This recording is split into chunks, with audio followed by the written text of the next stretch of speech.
สวัสดีครับที่เห็นเป็นเครื่องปริ้นสลิปสำหรับพกพาเป็นเครื่องปริ้นความร้อนนะครับก็ใช้งานง่ายๆสำหรับตัวปรินเตอร์ก็น่าจะเห็นในร้านค้าออนไลน์อยู่แล้วนะครับมีหลายร้านที่ขายสินค้าตัวนี้เข้าใจว่าเป็นสินค้า OEM นะ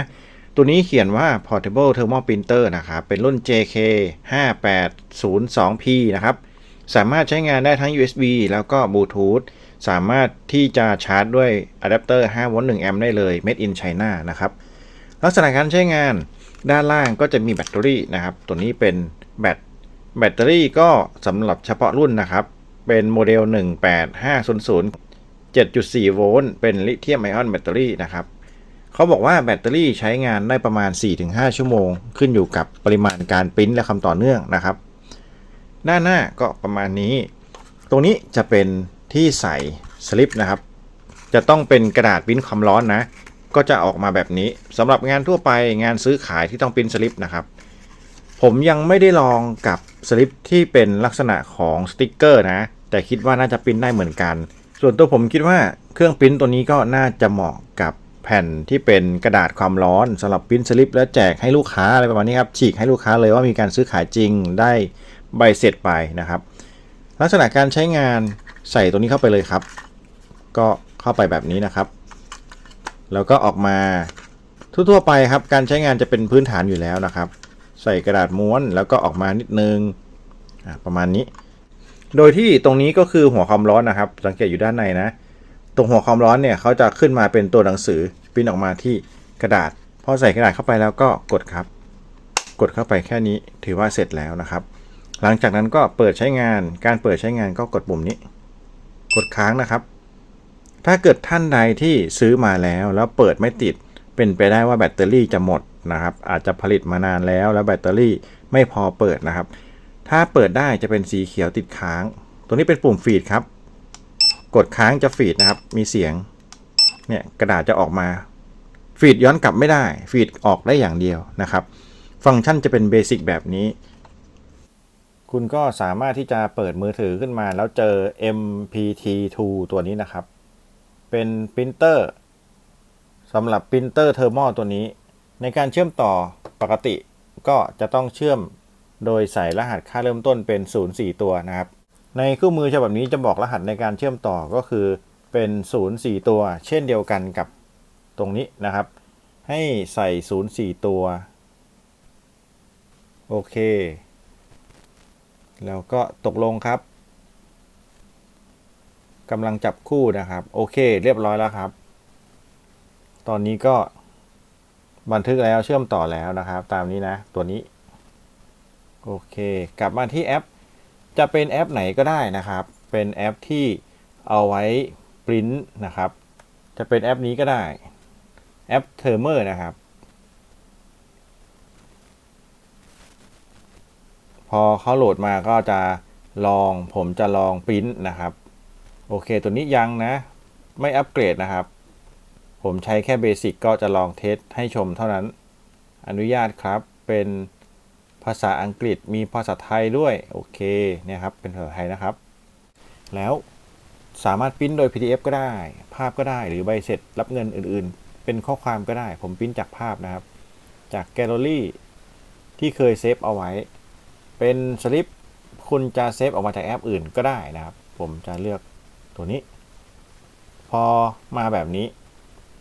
ก็ปรับขนาดนิดนึงครับหรือปรับตำแหน่งก็ได้ปรับเป็นตรงกลางครับให้เขาปรับจูนเองนะครับถ้าเราแก้ไขเราก็จะเห็นรูปภาพจะเป็นเต็มหน้ายังไงได้บ้างประมาณนี้นะครับก็โอเคเขาก็จะปรับขนาดให้ใหญ่ขึ้นให้ดูสวยขึ้นลองแก้ไขอัตโนมัตินะครับตัวนี้เป็นโหมดอัตโนมัติของเขาก็โอเคหลังจากนั้นพอเสร็จแล้วก็ปริ้นเลยครับผมปริ้นทดสอบแล้วนะปริ้นครับนี่นะครับก็ออกมาแบบนี้เลยคมอยู่ด้านหน้าคุณต้องฉีกกลับมาด้านหน้านี่นะครับก็จะได้แบบนี้เมื่อสักครู่ที่ปริ้นออกมาเป็นสลิปร้านขายยานะครับเป็นภาพก็โอเคถือว่าใช้งานได้แต่ความชัดก็จะไม่มากเท่าไหร่สามารถอ่านได้เป็นสลิปเหมาะที่สุดนะครับสลิปการซื้อขายเพื่อเป็นหลักฐานการซื้ออะไรทำนองนี้นะครับหรือ ถ้าอยากปริ้นสลิปอย่างอื่นก็ได้นะครับก็คือเราก็ต้องโหลดรูปเพิ่มนะครับส่วนกรณีที่ต้องการพิมพ์ใบเสร็จรายการเองก็กดปุ่มนี้ครับพิมพ์ใบเสร็จนะครับแล้วสร้างชื่อไฟล์แล้วก็ใส่ข้อมูลครับเขาก็จะถามนะครับว่าเราจะใส่อะไรไปบ้างโอเคประมาณนี้คราวนี้ลองกดบวกครับเป็นภาพหรือเป็นข้อความแทรกลงไปนะครับถ้าเป็นข้อความก็พิมพ์ข้อความลงไปตรงนี้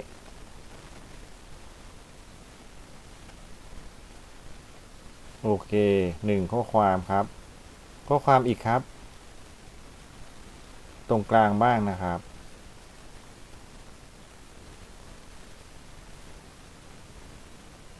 ตามนี้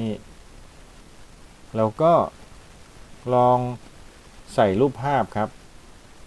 รูปภาพจากแกลเลอรี่นะครับเราเอาสลิปนี้มาใส่โอเคใส่รูปภาพเข้าไปตามนี้รู้สึกจะเล็กๆนะครับแก้ไขนิดนึง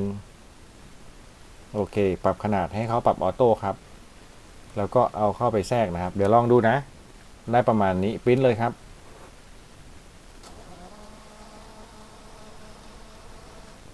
โอเค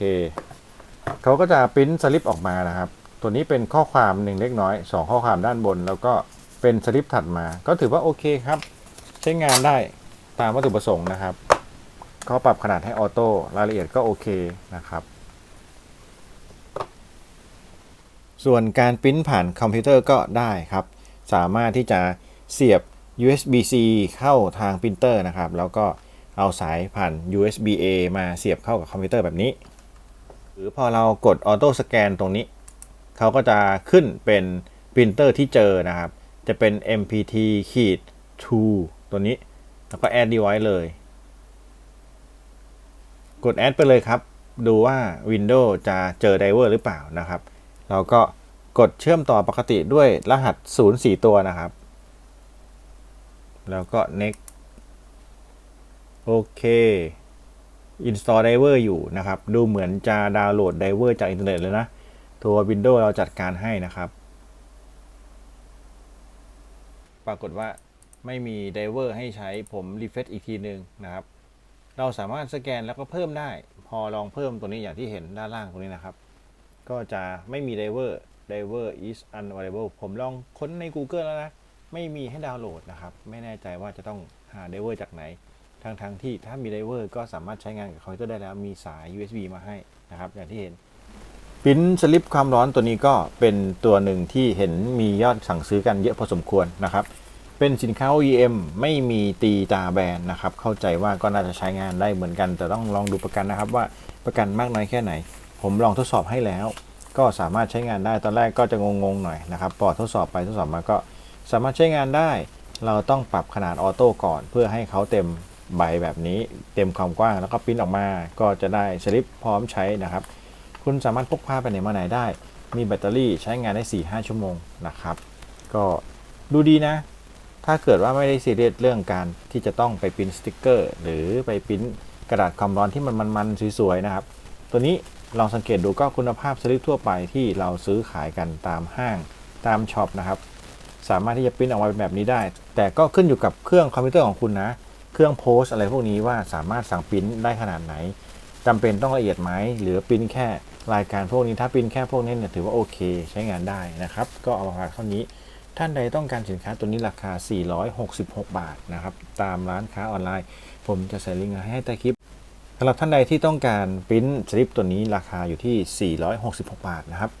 มีขายพร้อมกระดาษนะคุณสามารถสั่งซื้อมาใช้งานได้เลยมีแยกขายด้วยนะครับสำหรับคลิปนี้ก็เอาสินค้าจีนที่สามารถใช้งานได้ราคาถูกมาฝากนะครับท่านใดมีคำถามคอมเมนต์ไว้ได้เลยเดี๋ยวจะรีบทดสอบมาตอบให้ขอบคุณที่รับชมครับสวัสดีครับ